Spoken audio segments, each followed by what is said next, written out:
Hello দুলাল, তুমি আমার একটু উপকার করো না ভাইয়া। আমি তো একটা বিপদে পড়ে গেছি। ওই যে তেল তেল আমার আজকে 3 দিন তোমার বদিরে আর ঋষিকেরে নিয়ে বেরোমু বেরোমু বলতেছি, কিন্তু 3 দিনে আমি ডিলার পয়েন্টে যাচ্ছি, পাম্পে যাচ্ছি, কোথাও 1 লিটার তেল পাচ্ছি না। কিন্তু আমি আজকে ফাইনাল বলছি, যদি তেল না নিতে পারি তাহলেও তোমাকে নিব। বহুত চাপা পারছি যে আজকে তারে ঘুরতে বের করবই, কিন্তু আজকে যদি কোনো ক্রমে আমি ঘুরতে বের হইতে না পারি রে ভাই, সে একটা মাইলো মাটি পড়বো না, সব আমার পিঠে পড়বো। কিসের মানে নিতে পারবো না? না না কিছু না কিছু না, এখন ভাই তুমি যেমনে পারো আমার তেলের ব্যবস্থা করো। এখন আমি তেল মানে আচ্ছা আচ্ছা তোমার তেল মানে ঠিক ব্যবস্থা হয় না। ঠিক আছে, আমার একটু তাড়াতাড়ি ব্যবস্থা করো ভাই, তাড়াতাড়ি। কোনো কথা, তুমি আমাদেরকে এক সপ্তাহ ধরে টাইম দিছো, আজকে নিয়ে যাবে। না এখন আজকে না শোনো নিলে না, তোমার খবর আছে। এখন আমার দেশের যেভাবে না, আমি পরিস্থিতি, মানতে রাজি না।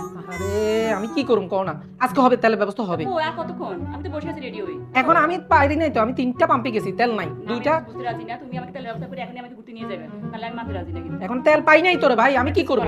বাবু তো কি যে একটা বিপদের মধ্যে পড়লাম। শোনো না, মানে সারা দেশের তেলের সংকট কবে যে নিরসন ঘটবে, এই তেলের জন্য এখন সংসার রীতিমতো ভাঙি যাইতেছে।